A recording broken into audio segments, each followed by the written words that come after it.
Wherever I go, I seem to be surrounded by fairy tales. United States Congress, Washington, D.C., September 18th, 2019. My name is Greta Thunberg. I'm 16 years old, and I'm from Sweden. I am grateful for being with you here in the USA, a nation that to many people is the country of dreams. I also have a dream. The government, political parties, and corporations grasp the emergency of the climate and ecological crisis come together, despite their differences. As you would in an emergency and take the measure required to safeguard the conditions for a dignified life for everybody on earth. Because then millions of school striking youth could go back to school.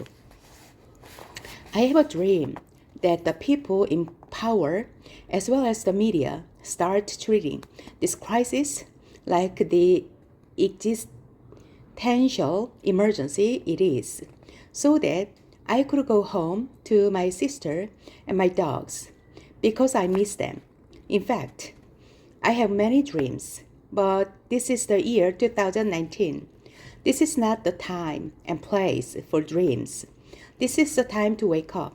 This is the moment in history when we need to be wide awake. And yes, we need dreams.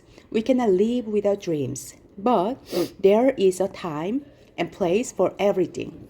And dreams cannot stand in the way of telling it like it is. And yet, wherever I go, I seem to be surrounded by fairy tales.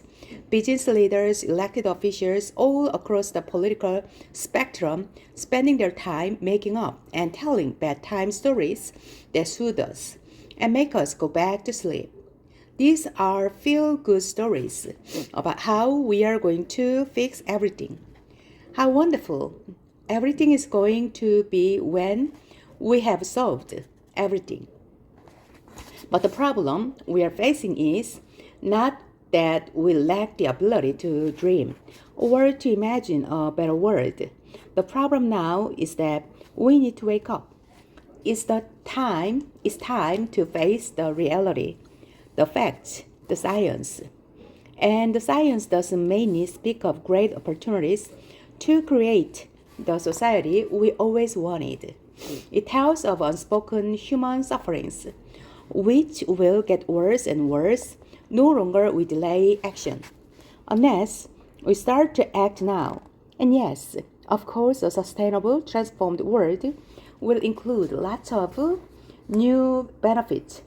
But you have to understand, this is not primarily an opportunity to create new green jobs, new business, or green economic growth.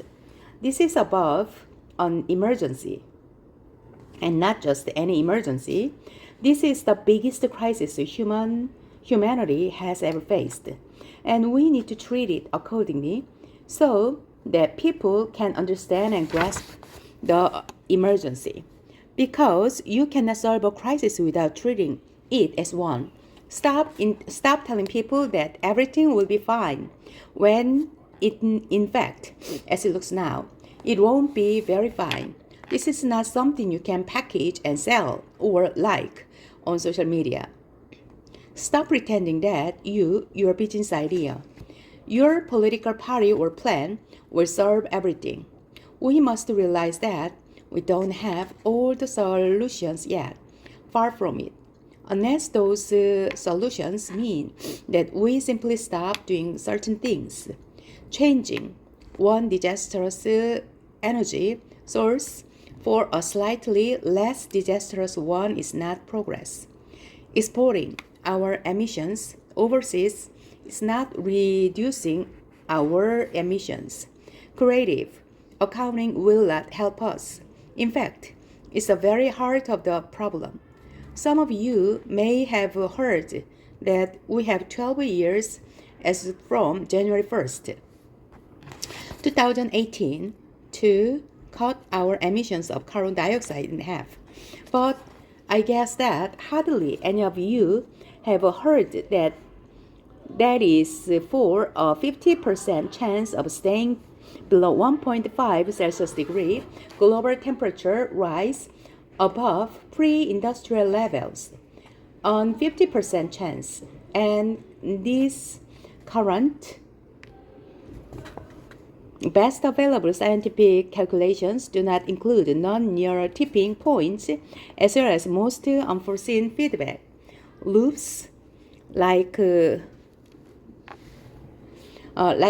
extremely powerful methane gas escaping from rapidly thawing Arctic permafrost, or already locked in warming hidden by toxic air pollution, or the aspect of equity, climate justice. So a 50% chance statistical flip of a coin will most definitely not be enough.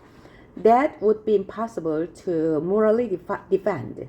Would any of you step onto a plane if you knew it had more than a 50% chance of crashing?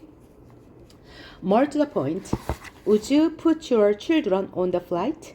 And why is it so important to stay below the 1.5 Celsius degree limit?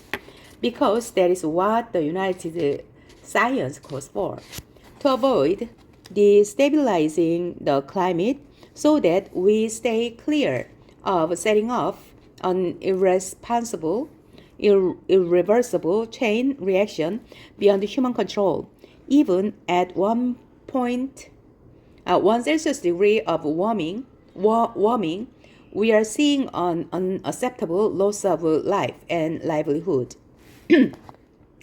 So, where do we begin?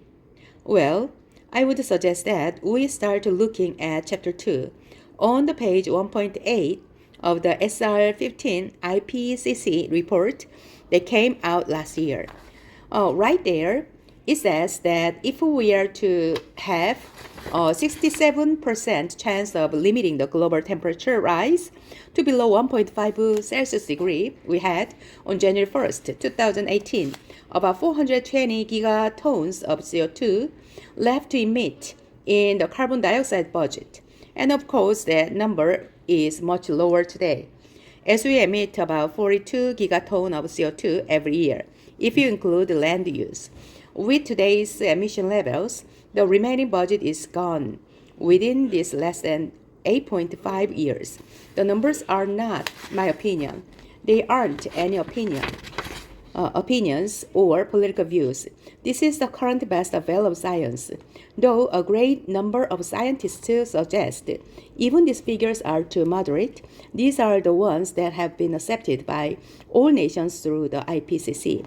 Though please note that these figures are global and therefore do not say anything about the aspect of equity, clearly stated throughout the Paris Agreement, which is absolutely necessary to make it work on a global scale. That means that the richer countries need to do their fair share and get down to zero emissions much faster, so that people in poor countries can heighten their standard of living by building some of the infrastructure that we have already built, such as roads, hospitals, schools, clean drinking water, and electricity.